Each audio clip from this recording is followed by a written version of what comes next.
Ave María Purísima, sin pecado concebida. Bienvenidos, queridos hermanos. Hoy vamos a hacer un homenaje especial a San Juan Pablo II, este 22 de octubre, en el que conmemoramos el día en que él asumió como pontífice, un 22 de octubre, en la década del 70, fines de la década del 70, año 78. 22 de octubre de 1978 asumía Karol Wojtyła, aquel desconocido polaco, cardenal polaco. Vamos a ver brevemente su vida y brevemente su relación con la Divina Misericordia, porque es el Papa de la Misericordia. San Juan Pablo II es aquel instrumento que el Señor puso en la Iglesia para aprobar, difundir la Divina Misericordia, sobre todo para establecer la fiesta de la Divina Misericordia, beatificar y canonizar a Santa Faustina. Veamos un poquito de él, algunas cosas con algunas anécdotas también de la vida de San Juan Pablo II, este Papa, como decía el Padre Eduardo al principio, Papa Magno.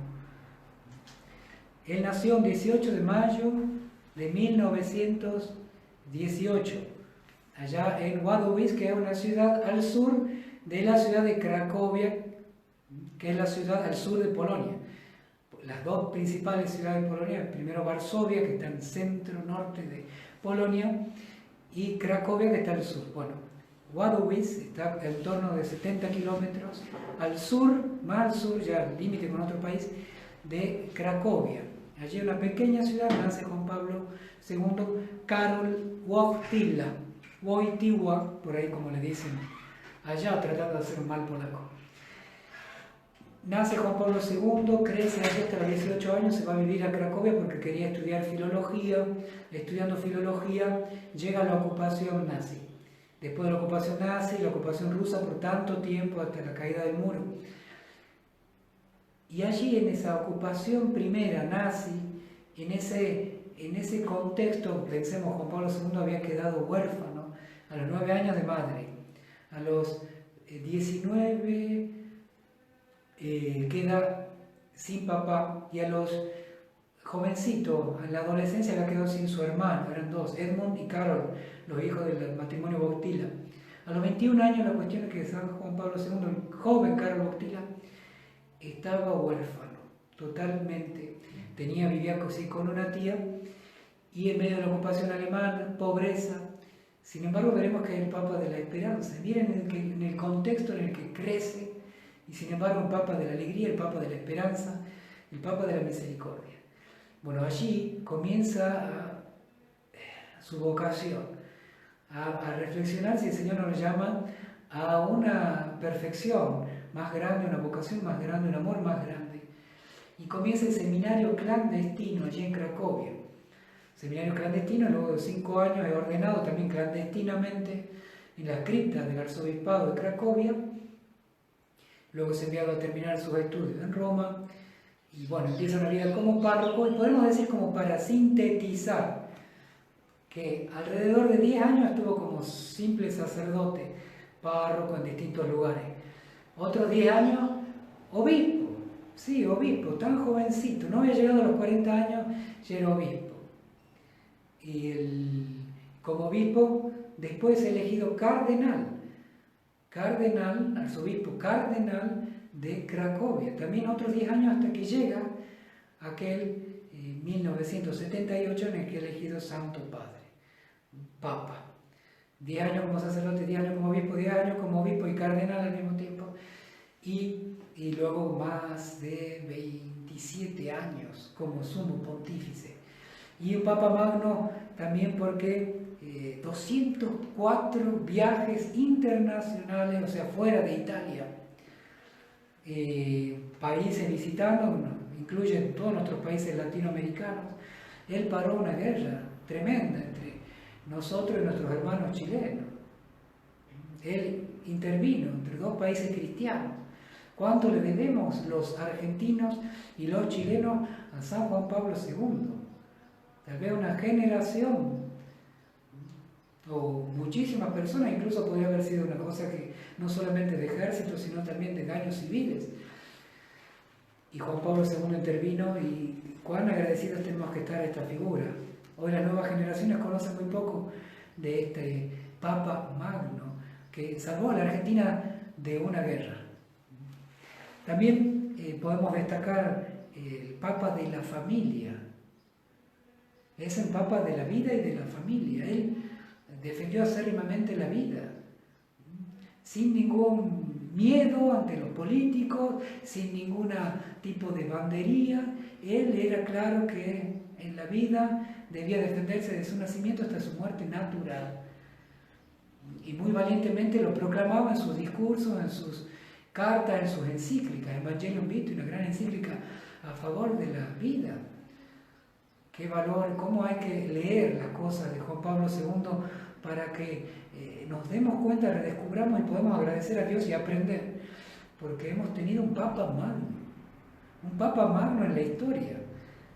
El Padre Eduardo mencionó 3 en la historia, 2000 años. San León Magno, San Gregorio Magno y bueno, San Juan Pablo II. Y nos ha tocado a nosotros, la generación del Papa Wojtyla. ¿Cómo hay que redescubrir este Papa para conocer cómo Dios elige y qué es lo que desea de un Santo Padre? Y también quería contar una anécdota. Cuando él fue al cónclave donde resultó elegido Papa, resulta que como él esquiaba, 58 años tenía cuando llega ahí al Vaticano antes del cónclave, y decían, ¿cómo es posible que un cardenal esquíe? Es inusual, les parecía raro. Y él dice, no, porque el 40% de los cardenales en Polonia esquían. Dijo esa respuesta en una entrevista. Y entonces los periodistas pensando dicen, pero si en Polonia hay solamente 2 cardenales. Y él dice, claro, nada más que el otro cardenal, como es más importante que yo, él representa el 60% y yo el 40%. El 40% de los cardenales esquiaban en Polonia. Esa salida, ese humor, un Papa de mucho humor, ¿no? Bueno, ahora quiero hablar brevemente también de cómo el Papa es el Papa de la familia, ¿no? Recordemos con toda claridad aquel documento Familiaris Consortio, que nos va a iluminar y orientar mucho en una época de tanta confusión respecto a la familia, al matrimonio, ¿no?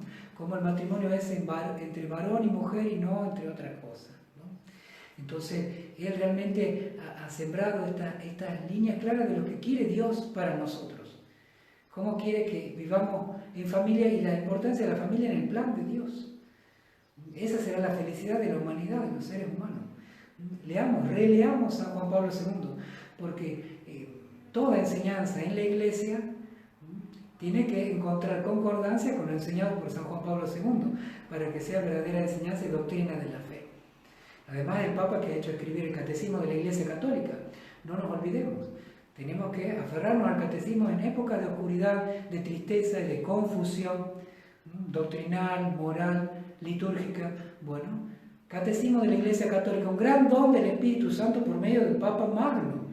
Qué grandeza que no pase nuestra vida sin haber disfrutado mucho de los escritos, de la tarea, la obra, el testimonio de haber vivido, compartido parte de nuestra vida con un Papa Magno. Bueno, entonces también quiero hablar de su relación con la Divina Misericordia. Juan Pablo II y la Divina Misericordia. Realmente él es el Papa de la Misericordia, porque él fue el que, primero arzobispo de Cracovia, él ya había no conocido a Faustina, nunca la conoció a Santa Faustina, pero porque Santa Faustina muere cuando Juan Pablo II tenía 18 años, y Juan Pablo II todavía vivía en Wadowice y se traslada recién a Cracovia, el año en que muere Santa Faustina. Pero Juan Pablo II empezó a trabajar, tuvo que abandonar sus estudios por la ocupación nazi y luego la rusa, en una cantera de piedra que quedaba a la vuelta del santuario actual de Santa Faustina, el Santuario Mundial de la Divina Misericordia. De hecho, en las peregrinaciones que me tocó asistir, acompañar, recorrimos 2 kilómetros para atrás del santuario, y hay un centro comercial grande, pero en ese centro comercial decían, allí estuvo la cantera Solvay, recuerden eso, porque era un barrio que está al lado, o una región, una zona al lado de Lagia Uniki, donde está el santuario de Santa Faustina, y ahora también el santuario Juan Pablo II. Y en este Solvay hay un centro comercial, pero han dejado en Solvay unas herramientas, unas herramientas gigantes, con las cuales en la época de Juan Pablo II, antes y posteriormente, se picaba piedra. Porque allí Juan Pablo II incluso picaba piedras a sus 20, 21 años. Y San Juan Pablo II recuerda en sus distintos pasos por Cracovia, sobre todo en el último, en 2002, cuando consagró el mundo a la Divina Misericordia, cómo el jovencito volvía de esta cantera de piedra en Solvay, pasando por la Liauniki, porque era el camino obligado para volver al centro de Cracovia y así ir a su casa, pasaba y a veces iba a visitar el convento donde él había escuchado que había vivido una monjita muy santa, Faustina. Y él incluso recuerda esos momentos, y él se lo contaba en público, cuando iba con unas botas de madera, parece que era lo que había, lo que tenía, que seguramente le dolía, incomodaba, le llamaba la atención, pero tenía que caminar con esas botas de madera, también por la nieve, y pasaba cerca o por el santuario, o en todo caso por el convento, que hoy es Santuario de la Divina Misericordia, donde están los restos de Santa Faustina. Bueno, eso ya en la juventud, esas son sus primeras impresiones que tiene en torno a la Divina Misericordia fue eso, y lo contó Juan Pablo II. Bueno, él, como Santo Padre, como Papa, le tocó, entre los primeros temas a tratar fue el de la Divina Misericordia. Y él ya como arzobispo de Cracovia había hecho estudiar el diario espiritual de Santa Faustina.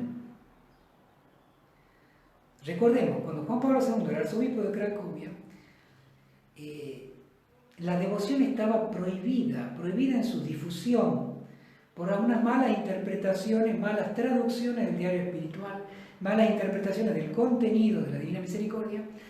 El Vaticano, la Santa Sede, con esa mala información que le había llegado, había prohibido continuar difundiendo el culto de la misericordia según los modos ofrecidos o propuestos por esta religiosa Faustina Kowalska. Bueno, Juan Pablo II, cuando fue arzobispo de Cracovia, hizo estudiar, traducir, estudiar el diario espiritual, estudiar la vida de Santa Faustina. Consiguió el permiso de que se empezara a estudiar la vida de Santa Faustina para la beatificación, y por eso hizo estudiar los famosos sacerdotes jesuita, padre Ignacio Rosicki, lo que es el diario espiritual. Ese sacerdote que era totalmente descreído de Santa Faustina y la Divina Misericordia terminó siendo uno de sus principales propulsores. Bueno, es todo un tema precioso que lo hablé en las primeras catequesis de abril, mayo pasado. Pueden buscarlo en el canal Habla el Mundo de YouTube. Están todas guardadas y tituladas para que puedan volver a estas catequesis. Y entonces Juan Pablo II, así, habiendo iniciado ya toda esta Divina Misericordia como arzobispo de Cracovia, llega como Papa. Y como Papa, bueno, le toca a él la segunda encíclica que escribe, Vive sin misericordia, rico en misericordia. Una encíclica donde yo, bueno, cuento algo personal, dos cosas maravillosas, rescato. Hay muchas más cosas, un tesoro. Tampoco me acuerdo todo, ¿no?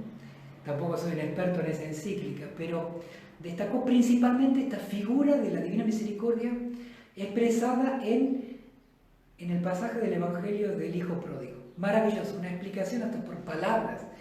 Una explicación maravillosa, leerla, Vive en misericordia, rico en misericordia, la segunda encíclica de San Juan Pablo II, inspirado por la Divina Misericordia. Si bien no menciona ni a Santa Faustina ni a la obra, porque justamente estaba en estudio, no podía él mostrar ni favoritismo, ni a generar presión, nada, simplemente habló de cómo Dios es misericordioso y lo propuso para toda la Iglesia. Quería que la Iglesia contemple la misericordia.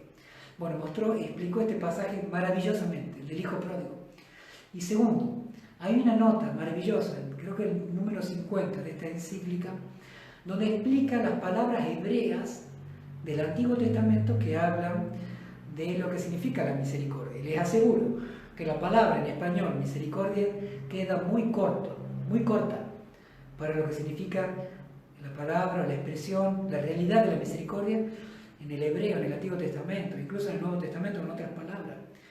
Realmente hay una riqueza atrás de la mención bíblica de lo que significa que Dios es misericordioso, maravillosa. Se los invito a leer porque es un tesoro para el alma. Aquellos que sean difusores de la Divina Misericordia les recomiendo enormemente estudiar estos dos términos del Antiguo Testamento. Hay muchos otros términos, pero hay dos términos clave, los muestra la encíclica Dives in Misericordia. Bueno, pero a San Juan Pablo II también le tocó visitar mucho Polonia. Él generó la idea al entonces arzobispo de Cracovia de hacer el actual santuario mundial de la Divina Misericordia, que hoy está terminado. A él le tocó, bueno, en 1993, en la fiesta de la Misericordia, en 1993, que fue un 18 de abril, beatificar a Santa Faustina. Beatificar a Santa Faustina, esta monjita que apenas lo conocían muchos polacos y alguno que otro en otras partes. Pero llegó el año 2000, y tan en serio se tomó San Juan Pablo II la misión de Santa Faustina, que luego de aprobar los milagros, canonizó Santa Faustina. Y hay que retener esta fecha, el 30 de abril del año 2000, durante el jubileo del año 2000 que Juan Pablo II propuso para toda la Iglesia por los 2000 años de nacimiento de nuestro Redentor. 2000, jubileo del año 2000. De hecho, yo soy muy agradecido a San Juan Pablo II porque en el año 2000 yo puedo decir que fue el año en que discerní con claridad mi vocación al sacerdocio, así que un don, una gracia de ese jubileo. Bueno, entonces, la canonización de Santa Faustina, y no solamente la canonización, sino que San Juan Pablo II, tomando muy en serio la Divina Misericordia, aprobó la fiesta de la Divina Misericordia.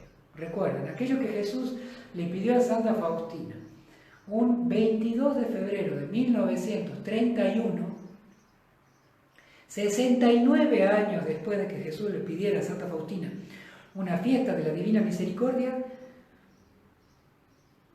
Juan Pablo II aprueba la fiesta para toda la Iglesia, porque ya había hasta entonces permiso para celebrarla, por ejemplo, en Polonia, distintos obispos de distintas diócesis en Polonia, a veces casi todas las diócesis, ya lo celebraban a la fiesta de la Misericordia.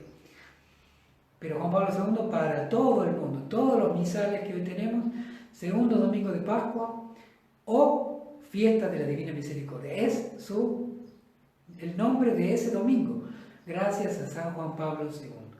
Bueno, y después su último viaje en el año 2002 fue a Polonia, fue al santuario de la Divina Misericordia, donde se inauguraba el gran santuario. Muchos de ustedes que están viendo han sido peregrinos, han podido conocerlo, si no lo conocen de foto, o una linda meta para ponerse para el futuro, Dios mediante, si Dios lo quiere, conocer el santuario de la Divina Misericordia.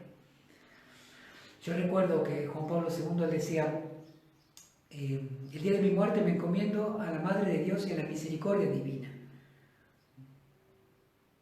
Y eso que dijo es muy importante cuando habla de cómo y cuándo murió San Juan Pablo II. La cuestión es que San Juan Pablo II en 2002 llevó a Polonia una llama de la misericordia, llama que había encendido en el año 2000 en la fiesta de la misericordia. La lleva al santuario de la Divina Misericordia y allí está encendida en la capilla de adoración eucarística perpetua al lado del santuario.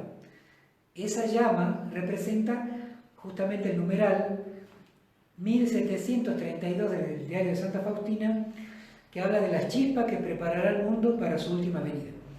Y San Juan Pablo II, en su homilía, donde consagró al mundo en el año 2002 a la Divina Misericordia, desde aquel santuario que está atrás del convento donde murió Santa Faustina, dijo lo siguiente: San Juan Pablo II expresó su deseo ardiente de que el mensaje del amor misericordioso de Dios, proclamado aquí, así dijo Juan Pablo II, a través de Santa Faustina, llegue a todos los habitantes de la tierra y llene su corazón de esperanza. Que este mensaje se difunda de este lugar a toda nuestra amada patria y al mundo. Ojalá se cumpla la firme promesa del Señor Jesús. De aquí debe salir la chispa que preparará al mundo para su última venida. Y dijo, y para terminar, San Juan Pablo II, es preciso encender esta chispa de la gracia de Dios. Es preciso transmitir al mundo este fuego de la misericordia.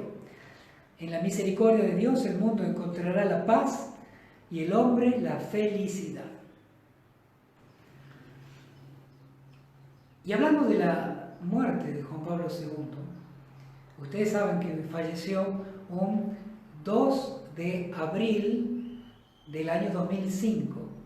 2 de abril. ¿Qué era ese 2 de abril? Bueno, ya la mayoría de ustedes lo saben. 2 de abril era un sábado. Oh, sábado, sí, sábado. Pero murió a qué hora? 9:35 de la noche. Ya habían celebrado al lado de él, que estaba agonizando, la Santa Misa y había recibido la Eucaristía. Es muy singular porque murió ya dentro de la fiesta de la Divina Misericordia. Hizo lo que ya estaba confesado, se le había dado la unción, hizo lo que justamente pedía, le dieron la Eucaristía, que es lo que Jesús pide para la fiesta de la misericordia, comulgar en la fiesta de la misericordia. Él había recibido la comunión, pero a la vez, al ser 2 de abril, era el primer sábado del mes, que para toda la iglesia, en especial para los polacos, es el día especial de la Virgen María. Un día especialísimo, un día mariano por excelencia, el primer sábado del mes. Bueno, San Juan Pablo II cumplía aquel gran deseo que tenía de que el día de su muerte se encomendaba a la Madre de Dios y a la misericordia divina. Y fallece un primer sábado del mes, un día especialísimo de la Virgen para él, y ya dentro de las primeras vísperas de la fiesta de la Divina Misericordia, el apóstol de la Divina Misericordia. Y algo que también quiero rescatar de aquella encíclica, Con Misericordia, que es su compromiso con la verdad, porque la misericordia él siempre la distinguió de lo que es una falsa misericordia, que no es el atributo de Dios. Él dice, la verdadera misericordia enfrenta el pecado, enfrenta el mal, busca sanar, no lo esconde, no hace como si nada, no nos deja en el mal, en el pecado, busca nuestra conversión, nuestro bien. Sabe sacar del mal el bien, transforma el mal, lo enfrenta el mal. No se queda con, no, bueno, si es borracho, drogadicto, tiene tal pecado, tal vicio, tal, no, bueno, pobrecito, que siga pecando, todo Dios es bueno. Ojo, porque Juan Pablo II en Dives y Misericordia es muy claro en decir la verdadera misericordia de Dios. Nos sana, nos saca de la enfermedad y nos da la salud, en el sentido espiritual, es decir, nos saca del pecado y nos lleva a la gracia de Dios. No quiere que nosotros pequemos la misericordia de Dios, porque en primer lugar el pecado nos destruye a nosotros, es nuestro primer mal. Y Dios sabe que no tenemos por qué estar enterrados en el pecado y en el mal. Podemos ser buenos, podemos ser santos. Todos estamos llamados a la santidad. Es un verdadero llamado a la santidad, San Juan Pablo II. Y esto también fue un distintivo de su pontificado, que el Papa de la Santidad, que movía la santidad, tantas beatificaciones, más de 1400, tantas canonizaciones, casi como 500 canonizaciones. Realmente el Papa de la Santidad. Realmente tantos elogios podemos hacer de él, quedaremos cortos. Realmente un instrumento de Dios en la tierra para mostrarnos que Dios está presente, nos acompaña y cómo nos ama. Al ponernos un semejante Papa santo y magno. Qué lindo haber vivido en una época de un Papa magno, y si no nos ha tocado, es tiempo de saber que podemos leer su vida, sus enseñanzas, sus pensamientos y aprender de él, porque estamos en su generación, en sus tiempos, en su legado, vivimos de lo que él ha testimoniado. Esa es la imagen de la iglesia que tenemos que tener y que querer, la iglesia de la santidad, la iglesia de la verdad, la iglesia de la gracia, que podemos salir del mal. Y ante cualquier duda y confusión por temas de la familia, por temas del matrimonio, como el matrimonio entre varón y mujer, y no puede haber nada que sea de otra manera, nada que sea del plan de Dios, leamos la encíclica o la carta, la exhortación Familiares Consorcio, que nos va a hacer mucho bien, y todos sus escritos, que son maravillosos. Bueno, queridos hermanos, simplemente invitarlos a eso, a leer sobre este buen pastor, que fue San Juan Pablo II. Queridos hermanos, una alegría compartir con todos ustedes. Que el Señor los bendiga a ustedes y a toda su familia. Hasta mañana, si Dios quiere. Jesús, en vos confío.